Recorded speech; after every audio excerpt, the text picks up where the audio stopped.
మనం చెప్పడానికి కూడా చేతులు లేనట్టున్నాయి. మీ చేతులు ఇరిగిపోవాలి. దేవుని స్తోత్రం. హల్లెలూయా, హల్లెలూయా. ప్రేమిని వల్లరా దేవుడు మన పట్ల ఒక ప్రగాఢమైన సంకల్పాన్ని కలిగి ఉన్నాడు. నిన్న ఒక ప్రత్యేకమైన శైలిలో చూసుకోవడం దేవుని కోరిక. ఒక తల్లి తన బిడ్డను, తన కుమార్తెను, తన కుమారును నీటిగా మనసుకు వచ్చినట్టుగా అలంకరించి ఆ బిడ్డను చూసుకొని, తన అందాన్ని చూసుకొని, తన యొక్క నడవడికను చూసుకొని తల్లి చాలా మురిసిపోతుంది. అలాగే తండ్రి అయిన దేవుడికి కూడా ఆయన యొక్క ఉద్దేశం ఏంటో తెలుసా? ఈ లోకంలో మనమంతా వేరైన వారిగా బ్రతకాలని దేవుని యొక్క ముఖ్య ఉద్దేశం. దేవుని స్తోత్రం. హల్లెలూయా. వేరైన జీవితం కలిగి ఉండాలని దేవుని యొక్క ముఖ్య ఉద్దేశం. కాబట్టి ప్రియమైన వాళ్ళారా, దేవుని యొక్క సంకల్పం ఏంటో తెలుసా? జాగ్రత్తగా వినాలి. కొద్ది నిమిషాలు ముగించిపోతున్నాను. మత్తయి సువార్త త్వరగా తీయాలి. మత్తయి సువార్త వాక్యం చెప్పేటప్పుడు చేస్తుంటారు కొంతమంది. మత్తయి సువార్త 5వ అధ్యాయము 13వ వాక్యం. మత్తయి సువార్త 5వ అధ్యాయం 13వ వాక్యం. మీరు లోకమునకు ఉప్పై ఉన్నారు. ఉప్పు నిస్సారమైతే అది దేని వలన సారం పొందును? అది బయట పారవేయబడి మనుషుల చేత రొక్కబడుటకే కానీ అది దేనికి పనికిరాదు. చాలా ఈరోజు నువ్వు ఎవరితో పోల్చాడో తెలుసా? దేవుడు బైబిల్ పక్కన మూలేసే. దేవుడు తన ప్రజలైన వారిని, మనందరినీ దేనితో పోల్చాడో తెలుసా? ఉప్పుతో పోల్చాడు. లోకంలో మీరు ఉప్పై ఉన్నారు అన్నాడు. ఈ ఉప్పుల గురించి ప్రత్యేకించి ఎందుకు మాట్లాడాల్సి వచ్చింది? జాగ్రత్తగా ఆలోచించాలి. ఉప్పుతో ఎందుకు పోల్చినట్లు ఇంకేమి శ్రేష్టమైన వస్తువులు లేవా దేవునికి అని మనం అనుకోవచ్చు. ఉప్పుల గురించి కొన్ని విషయాలు మనం తెలుసుకోవాలంటే, ఉప్పు సముద్రం నుంచి వేరు చేయబడితేనే ఉప్పు అవుతుంది. జాగ్రత్తగా వినాలి.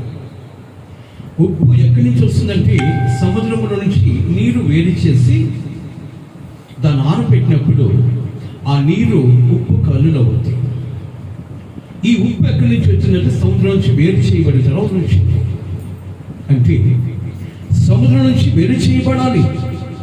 ఈరోజు ప్రియ దేవుని బిడ్డ, నీవు కూడా ఉప్పు నిస్సారమైతే అది దేని ద్వారా సారమో పొందదు. అది చెడితే, నిస్సారమైతే అది బయట పారవేయబడి మనుషుల చేత తొక్కబడుతుంది, కానీ అది ప్రయోజనానికి రాదు. ఈరోజు నిన్ను బట్టి ఉప్పుతో నిన్ను పోల్చాడంటే కారణం ఏంటి తెలుసా? ఉప్పు సముద్రం నుంచి వేరు చేయబడింది. అలాగే నీవు కూడా లోకం నుంచి వేరు చేయబడకుండా క్రైస్తత్వాన్ని పొందిన ప్రయోజనము లేదు. క్రైస్తవులను చెప్పుకోవడం గొప్పతనం కాదు, కానీ నీవు వేరైన జీవితం కలిగి ఉండాలి. కొట్టు చెప్పట్ల వేరైన జీవితం కలిగి ఉండాలి. నీలో ఒక ప్రత్యేకత కనబడాలి. ఉప్పులో ఉన్న ప్రత్యేకత ఏంటో తెలుసా? నీరు నుంచి వేరు చేసిన తర్వాత అది ఉప్పుగా తయారైంది. నీవు కూడా లోకం నుంచి వేరు చేయబడకపోతే క్రైస్తవుడిగా చెప్పుకోవడానుకుంటావేమో, కానీ క్రియలలో నిలబడలేవు. దేవుని స్తోత్రం. నీవు నిస్సారమైన బ్రతికైతే నీలో క్రియలు ఉండవు. క్రియలు కలిగిన వాడు సారవంతమైన జీవితం కలిగిన వాడు. కాబట్టి ప్రియమైన వాళ్ళరా, ఉప్పుతో ఎందుకు పోల్చాడంటే, ఉప్పులో ఉన్న గుణాలు ఏంటో తెలుసా? వేరు చేయబడిన తర్వాత ఉప్పు అయింది. ఆ ఉప్పు మామూలుగా ఉప్పు వస్తాడు, ఉప్పు తెల్లటి ఉప్పు అంటాడు. నల్లగా ఉంటే నువ్వు అంటావా? తెల్లటి ఉప్పు అంటాడు. ఈ తెలుపు దేనికి సాదృశ్యం ఏంటంటే, వేరు చేయబడిన తర్వాత నువ్వు పరిశుద్ధత కలిగి ఉండాలి. కొట్టు చెప్పట. వేరు చేయబడిన తర్వాత పరిశుద్ధత కలిగి ఉండాలి. మలినమైన బ్రతుకు నీ బ్రతుకులో ఉండకూడదు. నీ బ్రతుకు ఉన్నతమైన స్థితిలోనికి రావాలి. అందుకని రోమీయులకు రాసిన పత్రికలో అపోస్తలుడు పౌలు అంటాడు కదా, క్రీస్తు ఆత్మ లేనివాడు అట్టివాడు ఆయన వాడు కాదు అంటాడు. అలాగే ఈ రోజు నీకే ఆత్మ ఉంది, తాకల పైకి వెళ్తాను ఆడే వెతకమని చెప్పలేదు నేను. రోమీయులకు రాసిన 9వ అధ్యాయంలో ఇంటికి చదువుకోండి. క్రీస్తు ఆత్మ లేనివాడు అట్టివాడు ఆయన వాడు కాదు అన్నాడు. ఈరోజు క్రీస్తు ఆత్మ అంటే ఏంటి? ఎలా ఉంటుంది క్రీస్తు ఆత్మ? ఏమన్నా క్రీస్తు ఆత్మ అంటే ఎట్టిది అనగా, శ్రమలు కలిగిన, బాధ కలిగిన, ఏమిటి ఉపద్రవమై కలిగిన, శరీరము యావత్తు నాగడు చాలా వాళ్ళు దున్నుతూ ఉన్నా సహించే మనసు కలిగి ప్రభు వైపు చూడగలిగింది క్రీస్తు ఆత్మ. దేవుని స్తోత్రం. నేను ఎవడైనా పక్కింటోడు ఒక మాట మాట్లాడితే 4 మాటలు మాట్లాడేసి నేను దేవుని నమ్మకన్న బిడ్డని దేవుడు చూసుకుంటాడులే అని చెప్పేది గొప్పతనం కాదు. కానీ సహించగలిగిన మనసు నీ జీవితంలో ఎప్పుడైతే ఉంటుందో అదే నిజమైన క్రీస్తు ఆత్మ. దేవుని స్తోత్రం. హల్లెలూయా. నీ ఎదుటి వారు నేను గాయము చేసే మాటలు మాట్లాడుతున్నా మౌనము వహించి దేవునికి అప్పగించుకోవడమే క్రీస్తు ఆత్మ. నీ పాపము యావత్తు క్రీస్తు మీద వేసి నేరస్తుని చేసి నేరస్థాపన నిలబెట్టి ఇతను దైవ దోషణ చేస్తున్నాడు అన్నా కూడా మౌనంగా వాళ్ళ వైపు చూసి ఒక మాట అంటాడు, ప్రభువా తండ్రి వీళ్ళేం చేస్తున్నారో వీరు ఎరుగని కనుక వీళ్ళకి క్షమించమన్నది. ఇదే నిజమైన క్రీస్తు ఆత్మ. చల్లటి జీవితము. ఉప్పులో 2వ స్థితి ఏంటంటే చల్లటి పరిశుద్ధత కలిగినది. అలాగా క్రైస్తవుడు కూడా ఉప్పు వేరు చేయబడాలి. వేరు చేయబడని జీవితము తెల్లదనంలోకి రావాలి. కాబట్టి ప్రియమైన వాళ్ళగా ఈరోజు ఏ స్థితి కలిగిన క్రైస్తవుడిగా బ్రతుకుతున్నవి, కానీ నీ క్రియలు ఏంటివి, నీ యొక్క పరిస్థితులు ఎలాంటివి, ఎలాంటి జీవిత విధానం కలిగి క్రైస్తవుడిగా చెప్పుకుంటున్నామో ఆలోచించాలి. 3వదిగా దానికి ఇప్పుడు ఒక సహోదరి అన్ని వేసి కూర చేసింది. అన్ని చేసి కూర చేసి నాలుగు మీద వేసుకొని ఎంత టేస్ట్కుందో అంటుందా? ఏందా మీరు రుచి చేయలేదంటే అప్పుడు ఉప్పు అంటదట. అన్ని వేసి చూడు, నన్ను వేసి చూడు. దేవుని స్తోత్రం. అన్ని వేసావు బాగానే ఉంది, నన్ను వేసావా నేను దానిలోకి వస్తేనే రుచిగా ఉంటుంది నువ్వు అంటగా. దేవుని స్తోత్రం. హల్లెలూయా, హల్లెలూయా. కాబట్టి ప్రియమైన వాళ్ళారా, నీవు క్రైస్తవురాలుగా చెప్పుకోవడం కాదు, కానీ సమాజంలో నువ్వు ఎంతమందిలో ఉన్నా నీ జీవితం ఒక రుచి కలిగిందిగా ఉండాలి. దేవుని స్తోత్రం. నీ సాక్ష్యం గొప్పగా ఉండాలి. దేవుని స్తోత్రం. సాక్ష్యం లేని వ్యక్తి దేవునికి ఇష్టడు కాలేడు. హల్లెలూయా. ఏ స్థితి కలిగి ఉన్నావు, ఎలాంటి జీవిత విధానం కలిగి ఉన్నావు? ప్రేమిని వల్ల పరిశుద్ధత కలిగి పాడు అలవాట్లు తొలగించుకొని ప్రభువుకి నమ్మకంగా బ్రతికే వాడే నిజమైన క్రైస్తవుడు. అట్టి వాడు ఈ లోకాన్ని విడిచిన పరలోకాన్ని చేరుకుంటాడు, కానీ లేదా వాడి గతి కంటే పడిపోయిన పెండమ గతి మేలు అని వాక్యం సెలవిస్తుంది. ప్రేమిని వల్ల ఏ స్థితి కలిగి ఉన్న ఒకసారి జ్ఞాపకం చేసుకో. ఎలాంటి జీవిత విధానం కలిగి ఉన్న జ్ఞాపకం చేసుకో. యెహోవా భక్తులు అంటాడు కదండి, యెహోవా సువార్తలో ప్రత్యేకించి అక్కడ ఒక మాట చూస్తే యెహోవా సువార్త 15వ అధ్యాయం 5వ వాక్యంలో త్వరగా యెహోవా సువార్త 15వ అధ్యాయం 5వ వాక్యం. ద్రాక్షావల్లిని నేను, తీగలు మీరు, ఎవడు నా యందు నిలిచియుండునో, నేను ఎవని యందు నిలిచియుందునో. ఇక్కడ చాలా జాగ్రత్తగా వినాలి. నాకు చదువు. నేను ఎవని యందు నిలిచియుందునో వాడు బహుగా ఫలించును. నాకు వేరుగా ఉండి, ఇది కావాలన్నా నాకు వేరుగా ఉండి మీరేం చేయలేరు. దేవుని స్తోత్రం. హల్లెలూయా. ఈరోజు మీ పరిస్థితులు, మీ అలవాట్లు, మీ తీర్మానము, మీ యొక్క ఆలోచన క్రమము దేవునితో ఉందా, వేరే ఉందా? ఆలోచించాలి. నాకు వేరే ఉండి మీరేం చేయలేరు అన్నాడు. నీ సొంత ఆలోచన ప్రకారం బ్రతుకుతున్నావా, దేవునికి ఆలోచన ప్రకారం బ్రతుకుతున్నావా? ఆలోచించాలి. ఇప్పుడు నువ్వు వేరు కలిగి ఉన్నావా? ఏమండి, ఆయనకి వేరే ఉన్నావా, ఆయనలో జీవిస్తున్నావా? ఆలోచించాల్సిన పరిస్థితులు ఏర్పడ్డాయి. ప్రేమని వాళ్ళరా ఆయన అంటాడు, మీరు నాకు చదవమ్మా, నాకు వేరుగా ఉండి మీరేం చేయలేరు. దేవుని స్తోత్రం. నాకు వేరుగా ఉండి మీరేం చేయలేరు. మీ ఆలోచన, అబ్బా నేను అన్ని జరిగించుకుంటున్నానులే, నా ఆలోచన ప్రకారం నేను జరిగించుకుంటున్నాను, తర్వాత చూసుకోవట్లేదు దేవుని కార్యకలాపాలు ఏమైనా ఉంటే, దేవునికి చేయాల్సినవి ఏమైనా ఉంటే తర్వాత చూద్దాంలే, ముందు నా కార్యాలు, నా బిడ్డల కార్యాలు, నా భర్త కార్యాలు, నా భార్య కార్యాలు జరిగిపోతే చాలు, అంత క్షేమంగా ఉండి చాలు అనుకుంటున్నామేమో. ఇవన్నీ ఇలాంటి మనస్తత్వం కలిగిన వారు దేవునికి వేరైన వారే కానీ దేవునికి చేరువలో ఉండేవారు కాదు. చేతులు జోడిస్తున్నారు. ప్రేమని వాళ్ళరా, దేవునిలో ఉండేవాడు దేవుడు ఏమైతే వాక్యానుసారంగా చెప్పాడో, ఏ వాక్యానికి కట్టబడమన్నాడు ఆ వాక్యానికి కట్టబడమే దేవుడికి చేరువలో ఉండడం. అమ్మా ఇంటున్నావా? మీ పాటికి మీరు ఉన్నారా? ఇది నా కోసం కాదు, మీ కొంపల పతనము కాకుండా ప్రభువుకి చేరువలో ఉండాలంటే ఈ వాక్యానుసారంగా నువ్వు బ్రతకాలి. దేవుని స్తోత్రం. హల్లెలూయా, హల్లెలూయా. కాబట్టి ప్రియమైన వాళ్ళరా, ఏ స్థితి కలుగుతున్నావు? ఒక రోజు అనేది మన చేతులకి రాబోతుంది. ఆ రోజును తప్పించుకొని బ్రతకాలంటే ప్రభువుకి చేరువలో ఉండాలి. ప్రభువుకు దూరంగా ఉన్నామనుకో ఎప్పుడు వాడు కబడిస్తాడో తెలియదు. చిన్న మాట చెప్పనా? ఎందుకు ఇంత భారమ కలిగి నేను బోధిస్తున్నాను? ఒక్కసారి ఒక మాట చెప్తాను, మీ తర్వాత ఏమనుకున్నా పర్వాలేదు. నీ భర్తగా బాగలేకపోయినా, నీ భార్యకి బాగలేకపోయినా, నీ బిడ్డగా బాగలేకపోయినా నేరుగా ఎక్కడికి వస్తారు?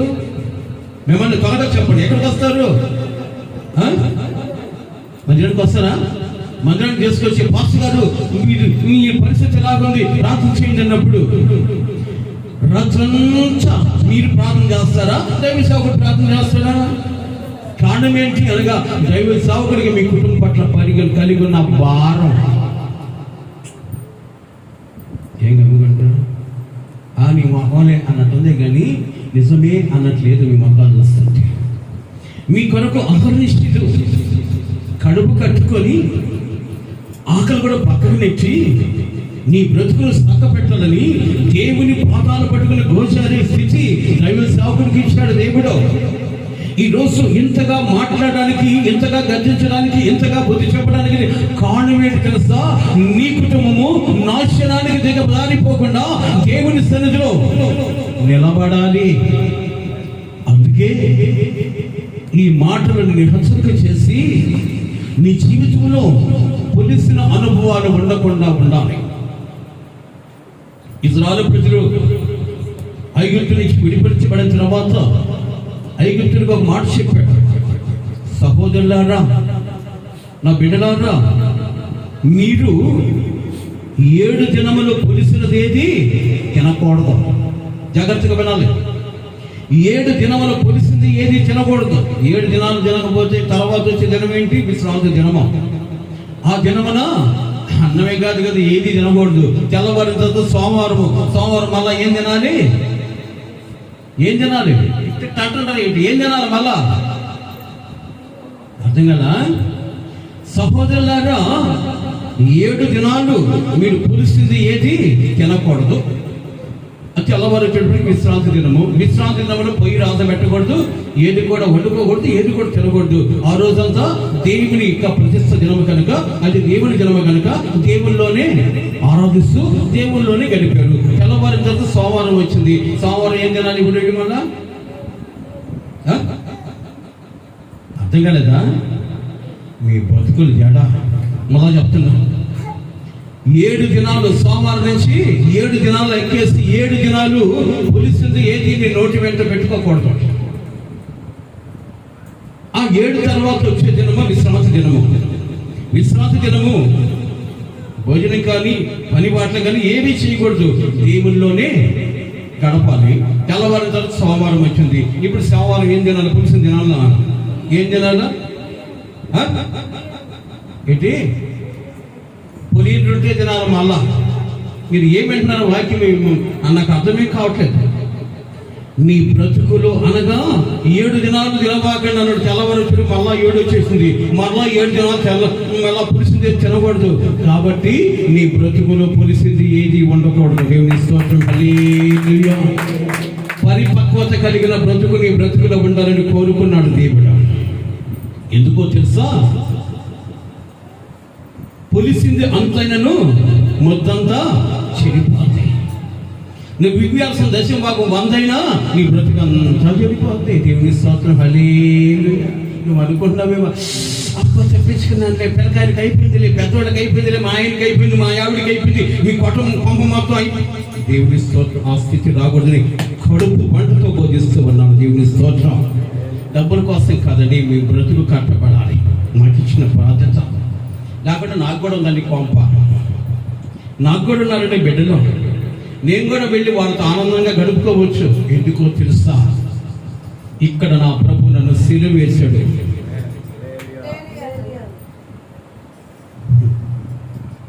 హల్లెలూయా. బతుకుడా సిలివేషన్ మాకు తెలిసినా అన్నట్టు సపోర్ట్ కొట్టి దేవుని మహిమ పరచాలన్న ఆలోచన కూడా లేదు కదా మాకు. దైవ సాకులు ఇచ్చిన ఇంగిత జ్ఞానం కూడా లేదు కదా మీకు. దేవుని స్తోత్రం. నువ్వు జాబా అన్నట్టు మీ మతాలు సపోర్ట్ పడుతుంటే ఇట్లాంటి మాట్లాడే కదా మాకు మండిది. నువ్వు దావా ఇంకొకటి వస్తాడు అనుకుంది. నాకు మించినోడు వస్తాడేమో. దేవుని స్తోత్రం. హల్లెలూయా. మీ తాట పెరగడానికి ఇది దేవుడు ఏర్పాటు చేసుకున్న స్థలం. దీని యందు దేవుడు ఆసక్తి కలిగి ఉంటాడు. కొట్టిప్పుడు చాపట్ల. దీని యందు ఆసక్తి కలిగి ఉంటాడు. నా దర్శనమే వేరు. ఈ మదిరి పట్ల నా దర్శనమే వేరు. నేను ఒకటే అడిగాను నా ప్రభుని. దీని మీద నా మీద కేసు వేసాడు ఒక పోలీసు. ప్రేమిని వల్ల నేను ఒకటి అడిగాను. ఇది నేను డబ్బు పెట్టి కొనుక్కున్నాను. ఆసక్తి కలిగి ఉన్నాను దీని పట్ల. ఇది నా చేతిలోంచి దారిపడిన దినాన నేను సజీవంగా బయటికి వెళ్ళకూడదు. నా శవం ఇక్కడి నుంచి వెళ్ళాలి. నీకు ఇష్టమైతే ఇది చేయి, లేదా ఈ మందిరం నా చేతిలో ఉండాలని అడిగాను. నా కుమారుడా, ఇక్కడ నువ్వు కట్టబోతున్న మందిరంలో నేను నివాసం ఉంటున్నాను. దేవుని నమ్మకపోయినా ఇక్కడికి ఎలాంటి వ్యాధి కలిగిన వచ్చినా వాడు స్వస్థత కలిగి పోతాడు. అతిక్రమాలు లేకుండా వస్తే, అహంకారంతో వస్తే వాడి జీవితాలు మారవు. ఇక్కడ దేవుడు ఉన్నాడు. నా బ్రతుకు మార్చుకోవాలన్న ఇంగిత జ్ఞానం కలిగితే వాడు బ్రతుకు మారి నూతన పరచబడుతుంది. దేవుని స్తోత్రం. హల్లెలూయా. హల్లెలూయా. కాబట్టి ప్రేమిని వల్లరా ఏ స్థితి కలిగి ఉన్నాడు ఒకసారి జ్ఞాపకం చేసుకోవాలి. యెహోవా భక్తులు అంటాడు, నాకు వేరుగా ఉండి మీరేం చేయాలి. ఈరోజు వేరుగా ఉన్నావా, చేరువులో ఉన్నావా? నువ్వు చేస్తున్న ఆలోచన లేని కార్యాలను బట్టి దేవునికి వేరుగా ఉన్నావు. జ్ఞాపకం చేసుకో. ప్రతి విషయంలో దేవుడు చెప్పిన ప్రతి మాటకు నమ్మకంగా ఉంటే నీవు చేరువులో ఉంటావు. అన్ని విధాలుగా సౌఖ్యము కలిగి ఉంటావు. దేవుని స్తోత్రం. హల్లెలూయా. హల్లెలూయా. కాబట్టి ప్రియమైన వాళ్ళరా, ఈరోజు ఏ స్థితి కలిగి ఉన్నా ఒకసారి జ్ఞాపకం చేసుకో. ఈరోజు ఆవిడ కుమార్ నాకు ఒక మాట చెప్పినప్పుడు నాకు హృదయం కొంచెం పిండేసింది. అక్క చాలా బాధపడుతుంది. ఇల్లు కట్టుకుంది. ప్రతి సంవత్సరం పూట కూడా ఇంట్లో ఉండకున్నది. ఏంటి దరిద్రత అని అన్నప్పుడు నాకు ఒక మాట గుర్తుకొచ్చింది. నన్ను తిట్టుకున్న పర్లేదు. నీ జీవితంలో ఏదో అతిక్రమము చోటు చేసుకుని దేవునికి వ్యతిరేకంగా ఉన్నావేమో. అందుకని కట్టుకున్న నూతన గృహంలో ఆనందంగా నువ్వు గడపలేకున్నావు. దీనికి కారణం ఏంటో తెలుసు. ఒకసారి జ్ఞాపకం చేసుకో. ఏ అతిక్రమాన్ని నేను వెంటాడుతున్నా ఒకసారి జ్ఞాపకం చేసుకో. దేవునికి అయిష్టకరమైంది ఏదైనా నీ బ్రతుకులో బందేమో, ఆయాసకరమైంది, అది నీవు తొలగించుకోగలిగితే, దేవునికి చేరువలోకి రాగలిగితే, నీకు చేరువలోకి వచ్చి ఏమండి నిన్ను ఉన్నతమైన స్థితిలో ఉంచడానికి నా దేవుడు ఇష్టపడతాడు. కొట్టించబడ్డాడు. దేవుని మందిరానికి రావడము, నీకు కలిగింది ఇవ్వడం గొప్పతనం కాదు. కానీ దేవునికి ఆయాసకరమైనది మన జీవితంలో ఏదైనా ఉందంటే దాన్ని తొలగించుకోవడానికి ఇష్టపడాలి. అప్పుడే నీ కోరిక మేరకు దేవుడు కనికరిస్తాడు. దేవుని స్తోత్రం. హల్లెలూయా. నాకు వేరే ఉండి మీరేమీ చేయలేరా? నాకు వేరే ఉండి మీరేమీ చేయలేరు. నా యందు మీరును చదువు. నా యందు మీరును మీ యందు నా మాటలు నిలిచి అన్నాడనా, మీకేం కావాలో అడగండి, అప్పుడు ఇస్తా. ఇప్పుడు కూడా చెప్పట్ల. నువ్వు అనుకున్నది అనుభవించలేకపోతున్నావు అంటే కారణం ఏంటి తెలుసా? ఆయన మాటల యందు నిలిచి లేవు. ఆయన మాట ప్రకారం నువ్వు బ్రతకడం లేదు. నీ ఇష్టానుసారంగా నువ్వు బ్రతుకుతున్నావు. నీ ఇష్టానుసారంగా బ్రతుకుతున్నావు. ఒకవేళ భార్య కావచ్చు, భర్తే కావచ్చు, మందిరానికి చెయ్యాలి కదా, చేయకూడదు. మాకు తెలుసే ఏంటి, నీ మొఖం తెలుసు, ఆయన కూడా తెలుసు నేను ఏ విధంగా బొచ్చమ్మా నానాలి బొచ్చయే అనే స్థితి నీకు బ్రతుకులేకి రాకుండా ఉండాలంటే నువ్వు దేవునికి ఇస్తుడుగా బ్రతకాలి. దేవుని స్తోత్రం, హల్లెలూయా. ఆ బ్రతుకు రాకూడదు. ఇప్పటి వరకు నీవు ఆచరించబడుతూ ఆరోగ్యవంతుడిగా ఉన్నావంటే కారణం ఏంటి తెలుసా? నీ ప్రార్థన, నీ భక్తి కాదు. ఇక్కడ విలపిస్తున్నా దేవుడికి ఇష్టడైన వాడు మొరపెడుతున్నాడు కాబట్టి ఇప్పటి వరకు నువ్వు ఆదరించబడుతూ ఉన్నావు. నువ్వు నమ్మినా నమ్మకపోయినా త్యాగము చేయగలిగిన జీవితాన్ని దేవుడి కలుగు చేస్తాడు. ఎందుకో తెలుసా? దేవుని బిడ్డల కొరకు ప్రాణత్యాగం చేయడానికి నన్ను నిలబెట్టాడు. ఇక్కడ నువ్వు అనుకుంటున్నావేమో నాకు అన్నీ జరిగిపోతున్నాయి అని. నీకు అన్నీ జరిగిపోవచ్చు. ఒకరోజు నీ బ్రతుకులోకి రాక మునిపే తిరిగి దేవుని వైపు చూడడానికి ఇష్టపడు. దేవుని స్తోత్రం. దేవుని వైపు చూడడానికి ఇష్టపడు. నీ వైపు తిరగొచ్చు, నీ భర్త వైపు తిరగొచ్చు, నీ బిడ్డల వైపు తిరగొచ్చు, నీ భార్య వైపు తిరగొచ్చు. ఎవడి వైపు తిరిగినా కబళించబడుతుంది. ఆ స్థితి నీ జీవితంలోకి రాకుండా ఉండాలంటే దేవునికి నమ్మకంగా బ్రతకడానికి ఇష్టపడు. కడుపు మంటతో బోధిస్తున్నాను. మీరేదో చేయలేదని కాదు, ఇది బాధ్యత, చేయవలసిన బాధ్యత. దేవుని వాక్యములో ఉన్నదాన్ని నేను బోధించడానికి ఇష్టపడుతున్నాను. మీరు చేయగలుగుతారో చేయలేకపోతారో, ఇది కూడా చేయలేక మీ బ్రతుకులు అంధకారం చేసుకుంటారేమో, మీ కర్మ. కానీ దేవుని యొక్క ఉద్దేశం ఏంటో తెలుసా? నిన్ను లోకములో ఉప్పుతో పోల్చాడు. నీ సాక్ష్యం రుచి కలిగిందిగా ఉండాలి. నీ బ్రతుకు ప్రత్యేకించబడిందిగా ఉండాలి. నీ బ్రతుకు లోకములో ఒక ప్రత్యేకమైన జీవితం కలిగి ఉండాలి. ఈరోజు పల్ల కార్యక్రమం ఇంగిత జ్ఞానం కూడా లేకుండా ఎలాంటి డ్రెస్సులు వేసుకొచ్చారు? లేకపోతే కొనుక్కో. అది కూడా చేయలేకపోతే నీ బ్రతుకు ఎంత భయం లేదో ఒకసారి ఆలోచించండి. ఎంత భయం లేదో ఒకసారి ఆలోచించండి. నా తమ్ముడు అన్నాడు కదా, నాకున్న కోరిక ఏంటో తెలుసా? నా కారు ఇచ్చాడు, బండి ఇచ్చాడు, అన్నీ ఇచ్చాడు. కానీ నేను ఎలాగుండాలనుకునేవాడిని తెలుసా? అవన్నీ ఆయన ఇచ్చాడు, నన్ను అనుభవించమని కాదు. కానీ ఇచ్చాడని చెప్పేసి నేను ఆడంబరణ బ్రతకడానికి ఇష్టపడేవాడి కాదు. కానీ తమ్ముడు అన్నాడు, నువ్వు అలాగుండడం ఏంటి? ఇవన్నీ దేవుడు నేను అనుభవిస్తూ అనుభవం లేననికి అనుభవాన్ని నేర్పించమన్నాడు అన్నప్పుడు ఒక ఆలోచన వచ్చింది నాకు. సరే మంచిది చేద్దాం. ఇప్పుడు నా ఆలోచన ఏంటో తెలుసా? మదనపల్లిలో రాజశేఖరయ్య గారు తమ్ముడికి బాగా తెలుసు. వస్తున్న మినిస్ట్రీకి వచ్చి ఈరోజు చాలా మందిరాలు ఉన్నాయి. ఆ మినిస్ట్రీకి అధినేత ఆయన. అట్టంట బతుకుతూ ఉంటాడు. ఆయన ఇప్పటికీ వాక్యం చెప్తూ ఉంటాడు. కానీ ఆయనకి అన్నున్నా కూడా సామాన్యంగా బ్రతకడానికి ఇష్టపడతాడు ఆయన. ఎందుకో తెలుసా? నా ఆలోచన కూడా అదే. శరీర శుద్ధి గలవాడు ధన్యుడు కాదు, కానీ హృదయ శుద్ధి కలవాడు ధన్యుడు. హృదయ శుద్ధి కలవాడు ధన్యుడు. నేను ప్రయాసపడేది ఎందుకు అంటే, మొన్నటి ఇటీవల వరకు కూడా నా హృదయాన్ని కాపాడుకోవాలి. ఎందుకో తెలుసా? పందికదా హీనంగా బ్రతికిన బ్రతుకుని కడిగి ముత్యం చేశాడు. ఈ ముత్యానికి మరలా మలినం అంటకూడదని ఆలోచించని బ్రతికాను. కానీ ఈయనన్నీ నేను ఎప్పుడూ ఆలోచించాల. కానీ నాకు ఆలోచన చెప్పి నా తమ్ముడు ఇచ్చాడు. నా దేవుని స్తోత్రం, హల్లెలూయా. ప్రియమైన వాళ్ళారా, కారణం ఏంటి అంటే, దేవుని పని పట్ల నువ్వు ఆశ కలిగి ఉంటే నీ పట్ల దేవుడు ఆశ కలిగి ఉంటాడు. ఈరోజు నేను నా పాకులాట, నా ప్రయాస, నా ఆలోచన యావత్తు కూడా దేవుని పరిచయం కొరకే. కాబట్టి నాకు ఏ అవసరమో ప్రతి అవసరం నా తండ్రిని దేవుడు తీరుస్తున్నాడు. కానీ మీకంటూ ఒక బాధ్యత ఉంది, చేయాల్సిన బాధ్యత. పదేవంత కావచ్చు, ప్రతిష్టార్పణలు కావచ్చు, ఇవన్నీ కూడా నువ్వు చేయక దొంగవైపోయి నీ కుటుంబము సాలని బ్రతుకు ఉంది. క్రైస్తవులు అనేవాళ్ళు ధనవంతులై ఉంటారే కానీ దరిద్రులుగా ఎంత మాత్రం అంటారు. కొట్టు చప్పట్లో ఎప్పుడు ఉంటారో తెలుసా? ఉప్పు వలె నువ్వు వేరు చేయబడాలి. ఉప్పు వలె నీ జీవితం రుచి కలిగిందిగా ఉండాలి. ఏమంటే రెండవది, ఉప్పుకున్న గుణం ఒకటి. మూడవ గుణం ఏంటి తెలుసా? అది ఏ వస్తువు కూడా చెడనివ్వకుండా చేస్తుంది. వినాలి. మూడవ గుణం ఏంటంటే ఉప్పుకున్న గుణము, అది ఏ వస్తువు కూడా చెడనివ్వదు.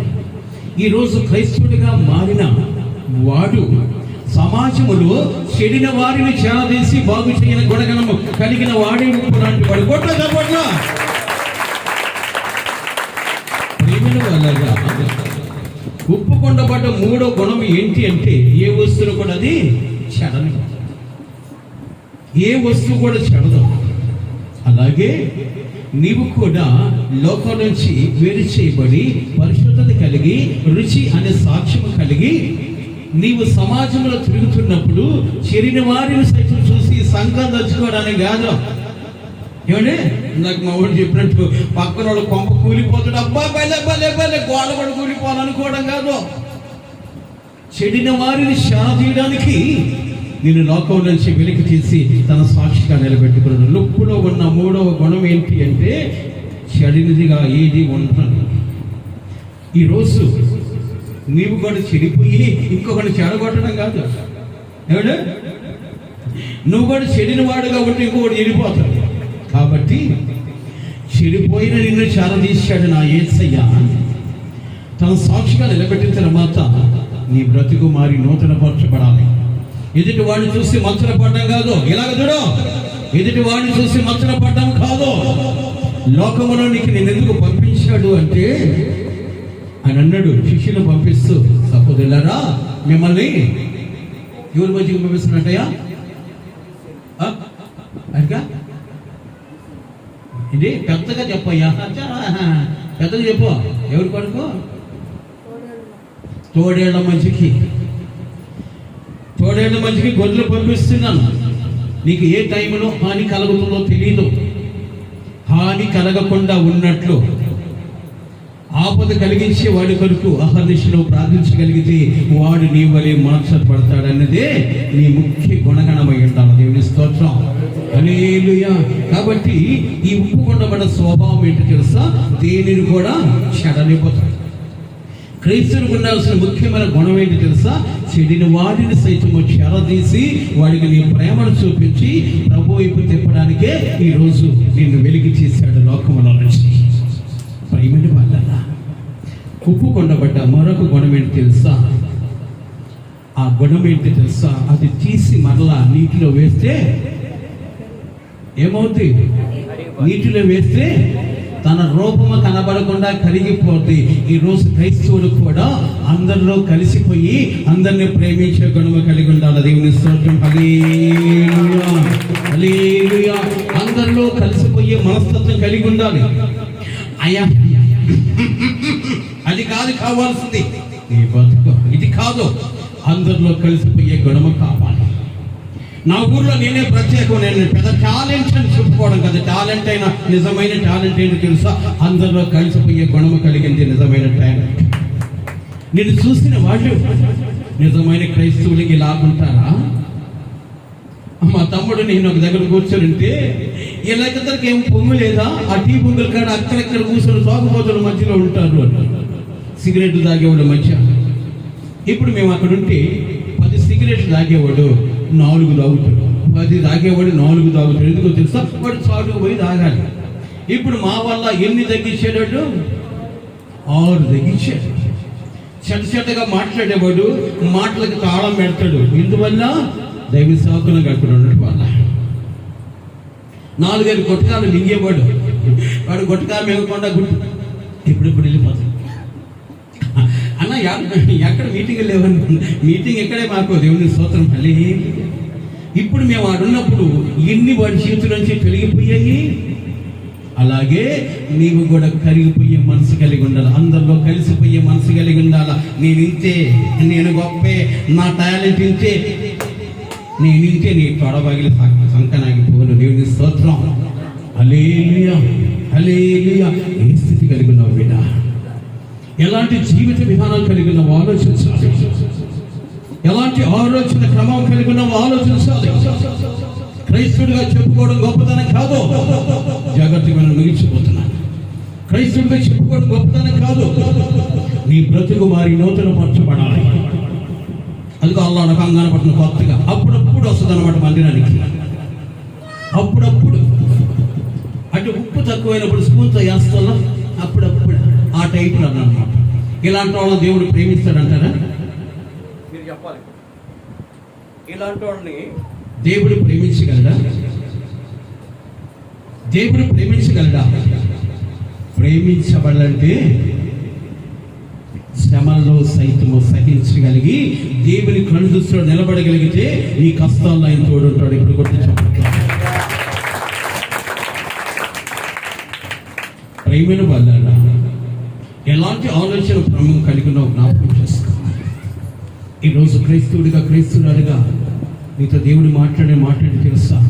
లోకంలో నుంచి వేరు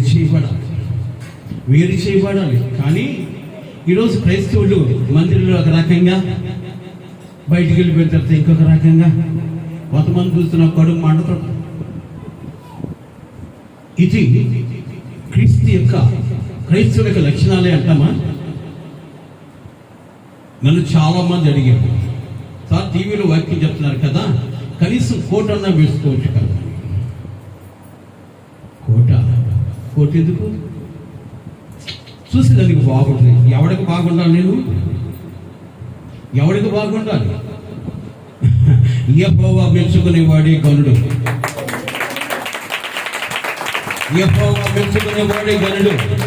ఒక ఆయన నన్ను అడిగాడు, టీవీలో ఇట్నే ఉంటావు, బయట అట్నే ఉంటావు అంటే, నేనేమన్నా అవసరం వెళ్ళినా రంగులు మారడానికి? దేవుని స్తోత్రం. నేనేమన్నా అవసరం వెళ్ళినా రంగులు మారడానికి? ఒక ఆయన అన్నాడు, అమ్మా నీకు వత్తదానికి వచ్చాడమ్మా ఏసై, ఆడగారు వచ్చాల్సింది, ఏడు చూడమ్మా. ప్రేమను వాళ్ళ నీకు కాళ్ళు బగల దేవుని స్తోత్రం. ఆడికొచ్చి వచ్చేసుకుంటా నీ బుద్ధి లేని శాస్త్రాలు ఏమనుకున్నావు? దేవుని మందిరం అంటే ఈ క్రికెట్ గ్రౌండ్ ఇదేమన్నా, లేకుంటే హాస్పిటల్, పెద్ద హాస్పిటల్ ఇది. రోగం అంటే పాపాలు. దేవుని స్తోత్రం.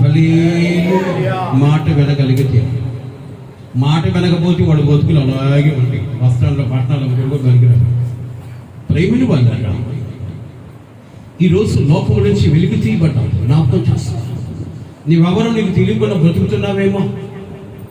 నిజంగా నువ్వెవరో తెలియగలిగితే దేవుని యొక్క వాక్యానికి నువ్వు కట్టుబడగలవు. దేవుని స్తోత్రం. ఎంతవరకు వాక్యానుసారంగా బ్రతకకుండా నీ ఇష్టానుసారంగా బ్రతుకుతున్నావు అంటే నువ్వు క్రైస్తవురాలివా? నిజమైన క్రైస్తవుడు తన తండ్రి అయిన దేవుని మాటకు కట్టుబడతాడు. వాడే నిజమైన క్రైస్తవుడు. దేవుని స్తోత్రం. హల్లెలూయా. నిజమైన క్రైస్తవుడు ఎవడు అనగా దేవుని యొక్క వాక్యానికి, దైవసేవకుడికి గద్దింపుకు లోబడేవాడే నిజమైన క్రైస్తవుడు. నీకు బుద్ధి పుట్టినప్పుడు ఏదో చేయడము, నీకు బుద్ధి పోయిన తర్వాత ఇంకోటి చేయడము. ఏమనుకుంటున్నాడు దేవుడు అంటే, దైవ సేవకుడు అంటే? నీ ఇంట్లో పనివాడా? అదిగో తగుదనమ్మా అంటూ వచ్చాడు అక్కడ. ఇప్పుడే దేవుని స్తోత్రం. మీరు వెనకాల చెప్పాకండి, మీ వెనకాల బాగా దేవుని స్తోత్రం. నా నోరు అంతే దేవుని స్తోత్రం. హల్లెలూయా, హల్లెలూయా. దేవుడు అంటే ఎంత భయం ఉందో తెలుసా? దేవుడు అంటే ఎంత భయం ఉందో తెలుసా?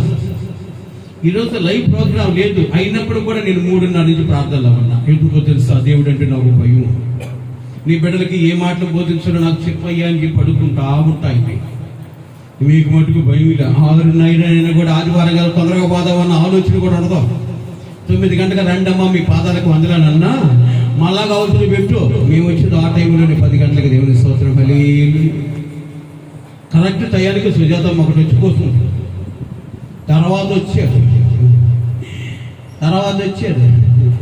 అమ్మ నేను మెరుపుతేగా అట్టొచ్చి కనపడమ్మా అంటున్నది. ఏంట్లా అట్టొచ్చి మెరుపుతేగా ఎలాగ వచ్చారు మీ అందరూ? దేవుని స్తోత్రం. హల్లెలూయా. చెప్పండి హల్లెలూయా. ప్రేమని వల్ల ఏ స్థితి కలిగి ఉన్న ఒకసారి జ్ఞాపకం చేసుకో. నీవు లోకం నుంచి వేరు చేయబడ్డ వ్యక్తి ఉన్న ఆలోచన నీకు కావాలి.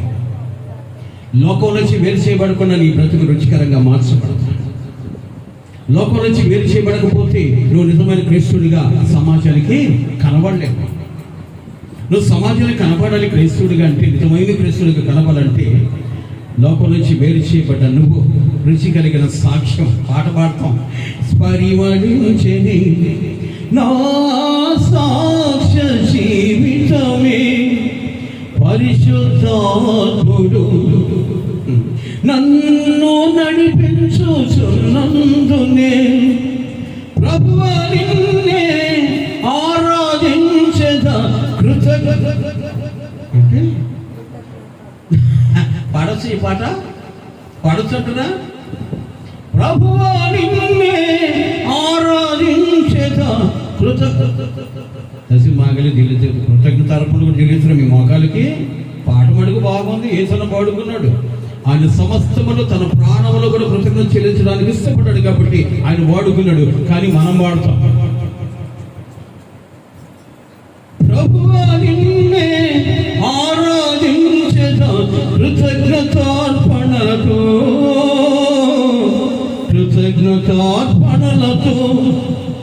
అత్యున్నత సింహాసనముపై ఆసీనుడా దేవదూతలు ఆరాధించు పరిశుద్ధుడా.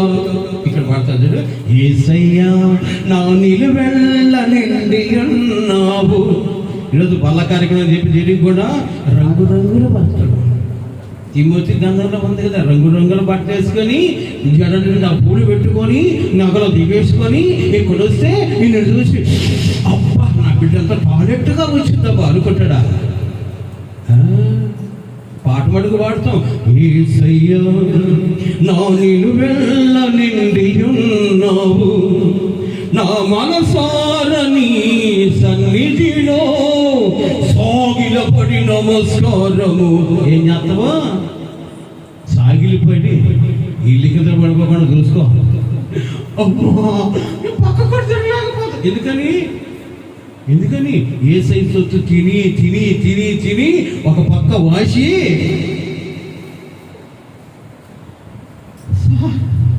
ఏమ్మా నిన్నటి నుంచి ఏం తిన్నామన్నా వీలు కావట్లా, చిన్నది అరగట్లేదు. ఎందుకని ఆయన అంతా తింటే ఏమరగద్ది? దేవుని స్తోత్రం. ఆ దినం ఒక రోజు రాకమునిపే నీ బ్రతుకును మార్చుకుని నూతన పంచబడి కొట్టు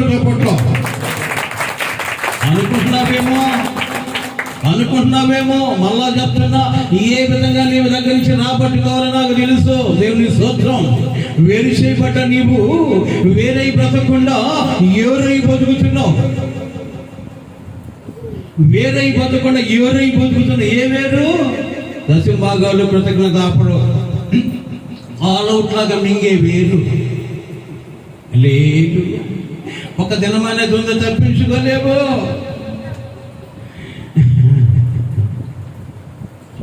అననీయ సఫీరాయి ఆత్మను మోసము చేసి అతులైపోయేదే.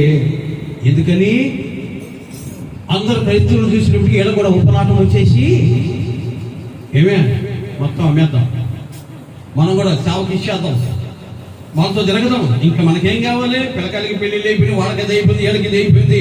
టోటల్గా తాతలం కూడా అయిపోయాం, అవ్వలు కూడా అయిపోయినాం. ఇంకేముంది మాకు?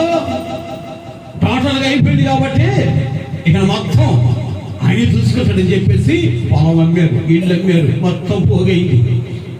ఇంట్లోకి వస్తానే భారీ మనసు పడిందండి పోగు మీద. ఏ పోగది? పేడపోగా. ఏ పోగు?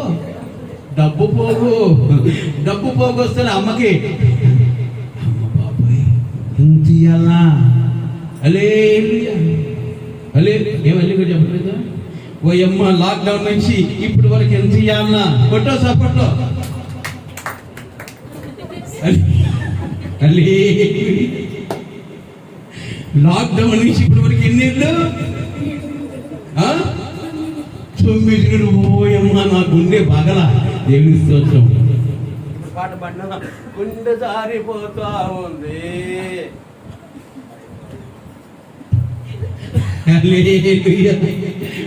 ప్రియమైన వాళ్ళరా, తప్పించుకోలేరు. జోకర్ అనుకుంటున్నారేమో. బాధతో నవ్వడమే, బాధపడతా నవ్వడమే కానీ ఇదేదో ప్రత్యేకించి నవ్వు కాదు. మీరు చేసే ఉపనాటమైన పనికి పెద్ద నవ్వు కాదు ఇది. బాధతో నవ్వడమే. హల్లెలూయా, హల్లెలూయా. కాబట్టి ఇప్పుడు ఏమిటి వల్లరా, అననీయ సపురాలు ఏం చేశారు చేస్తా? అననీయ తీసుకొచ్చి డబ్బు పెడతానే. ఎట్లా ఏమే తీసుకుపోతాలే, తీసుకుపోయేది కాదు. ముందు నేను చెప్పేది ఏంటదే? సగం సగం తీసి బ్యాంకులో వేసినప్పు. అదేంటి దేవుని దగ్గర ఒప్పుకున్నాం కదా, మాకు తెలుసులో నోరు మూసుకోవాయి లేదు మీరు కాదు మీరు మంచివాడు దేవుని స్తోత్రం. మాకు తెలుసులో ఏమేమి ఇవ్వాలి ఎప్పుడు ఇవ్వాలో నోరు మూసుకో. సగం ఎత్తుకపోయి బ్యాంకులో వేసేసిన. అది తప్పు కదంటే దేవుని డబ్బు మనం దిగమేయకూడదు. లేదమ్మా బైబిల్లో లేదా? ఇది నా మాటేనా? ఉందా ఉందా లేదా? ఎందుకు మీరు అర్థంకీకరంగా చెప్పినట్టు ఉండదా? దేవుని స్తోత్రం బతికిపోయినట్టయితే దేవుని స్తోత్రం. నోరు మూసుకొని సగం భాగం చేసి బ్యాంకు వేసి సగం ఎత్తుకుని ఒప్పుకున్నది చేయకపోతే బాగుండదేమే, దేవుడు కూడా కనికరించాలి కదా. మాకు తెలుసులే కానీ బాబు ఏడుగుడు తోటలు మనతో తప్పు, ఇదే కదా మనతో తప్పుగా.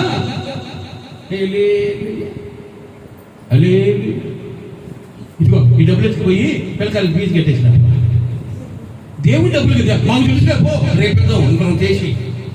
ఏది వడ్డీకి ఇచ్చాడు నీకేమైనా అయినా? వడ్డీకి ఏమైనా ఇచ్చాడు ఆయన? 10 రూపాయలు ఎగస్ట్రా వేసి ఇవ్వడానికి ప్రేమని పడాలి, తప్పించుకోలేము. ఈ అమ్మ పోటీ చేసి సగం ఇప్పేసి మూట ఇప్పి సగం పక్కన పెట్టి సగం వాడి నెత్తిని పెట్టి. ఎవరు నెత్తిన? అననీయ నెత్తిన. ఇప్పుడు అననీయ బాధపడతానే పోయాడు. ఇక నా భార్యని కాపాడుకోవాలి కదా.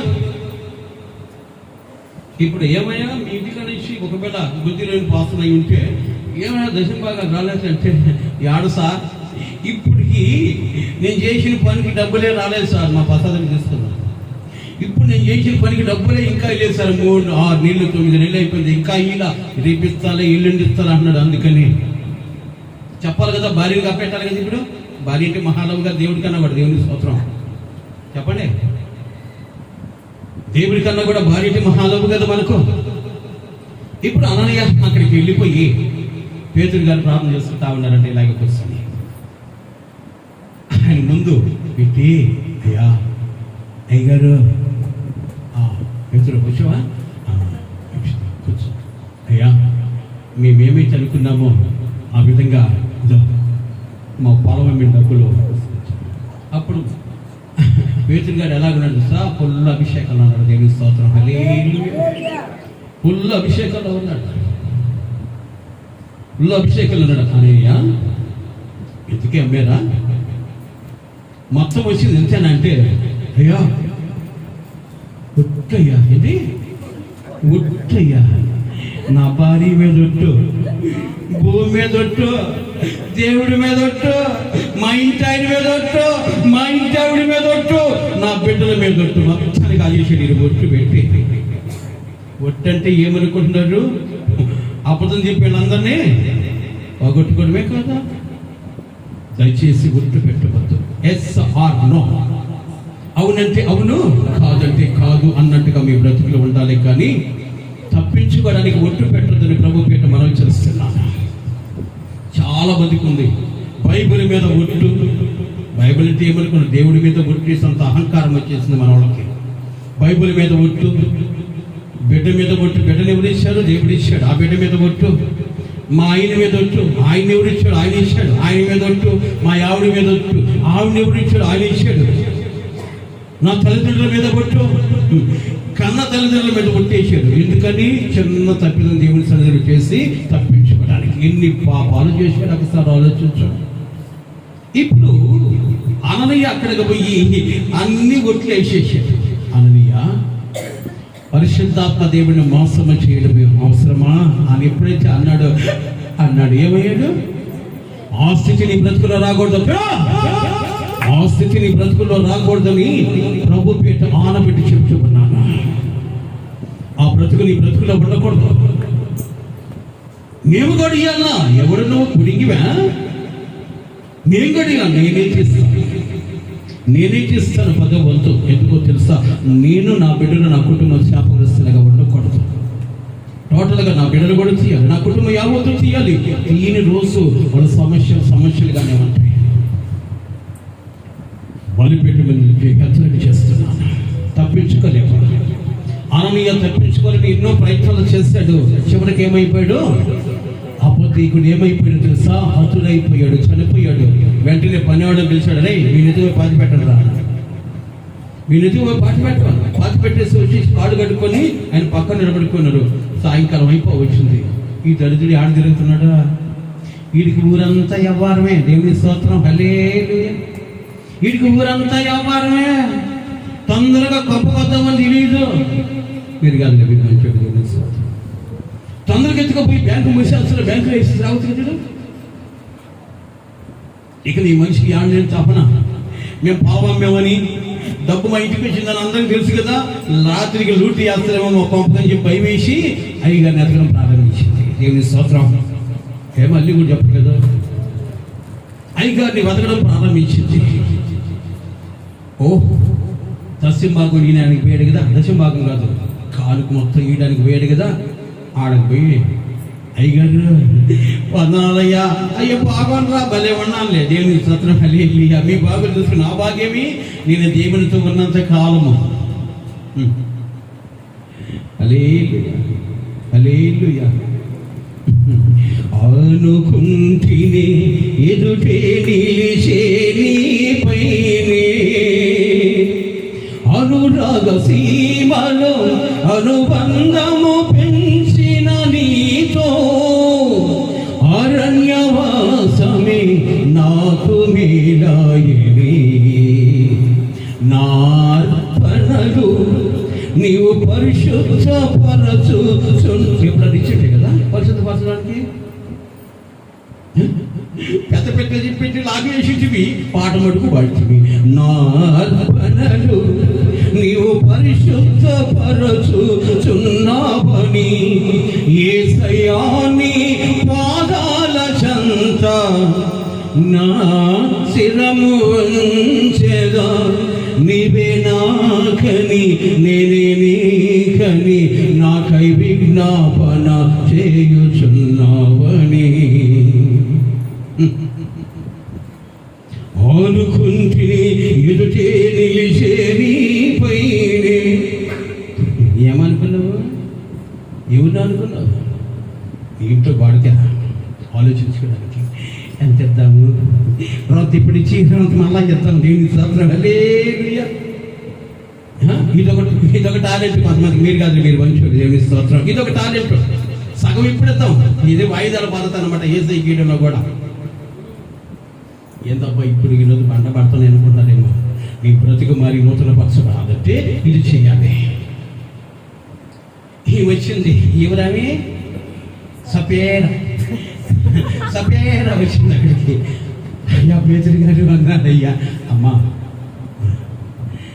అయ్యా అమ్మ చెప్పమ్మా, అయ్యా చెప్పమ్మా, ఎందుకు అంత సౌఖ్యానికి పెడతావు ఏంటో చెప్పు. పేదరి గారు చెప్తున్నారు.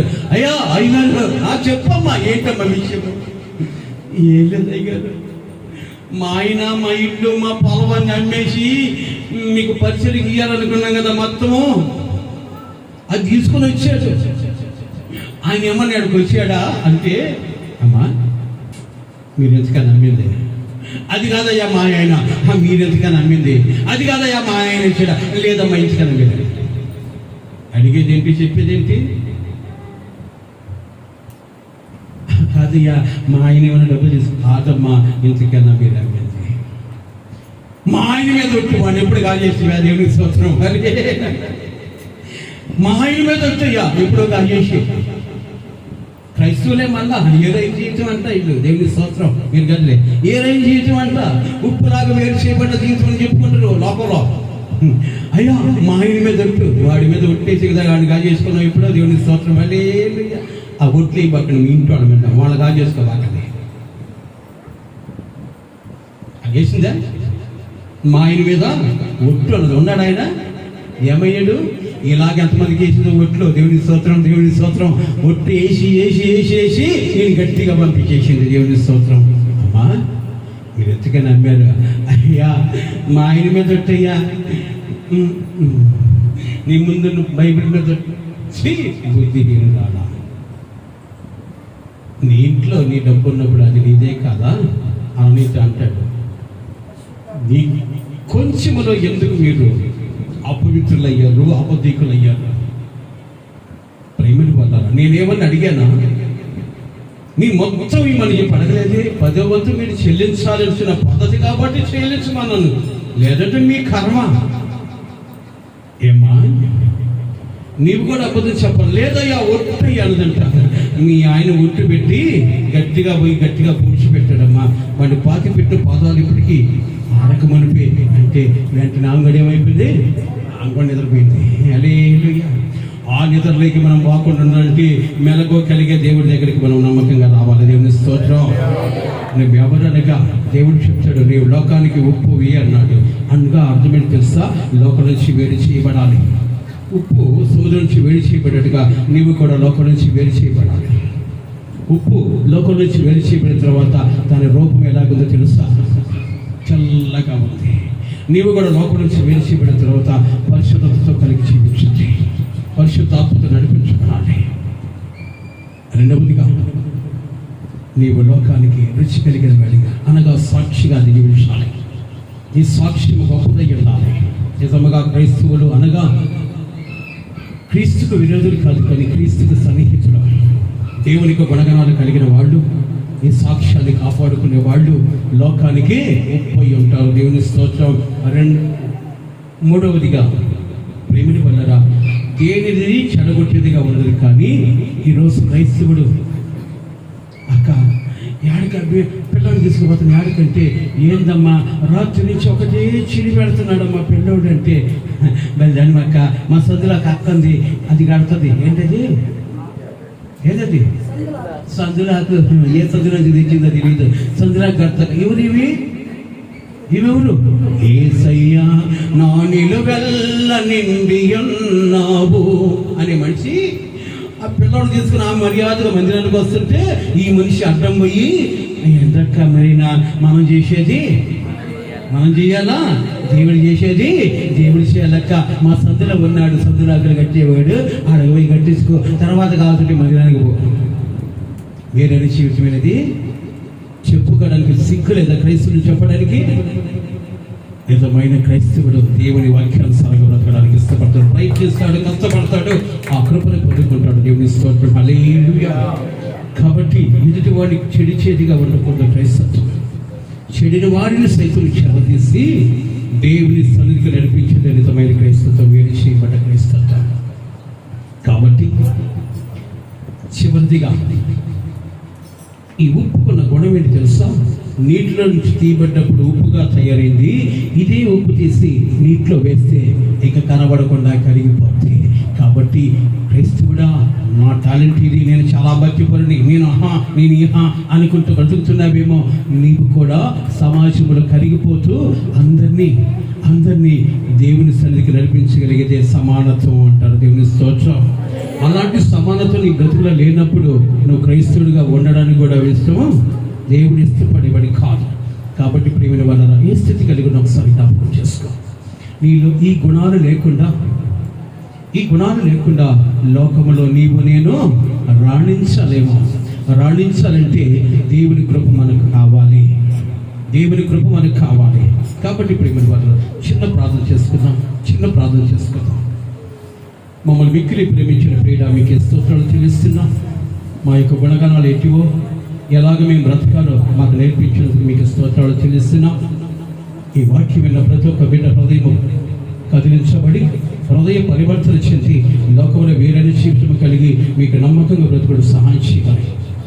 ఎవరిని చెడగొట్టే వారంగా ఉండక చెడిన వారిని చెలదీసి మీ చెంతకు చేర్చి అనుభవాన్ని మాకు దయచేయమని కోరుచు మీ జ్ఞానముతో నింపమని, ఇంతవరకు విన్న ప్రతి వాక్యము తండ్రి వాళ్ళని జీవితంలో భయభక్తులు కలుగు చేసి మీకు నమ్మకంగా ఉంటూ పరలోక రాజ్యానికి పౌరులుగా నిలబెట్టమని ఘనత మహిమ మీకే చెల్లిస్తూ యేసయ్య శ్రేష్టమైన నామములో అడిగి వేడుకొనుచున్నాను తండ్రి.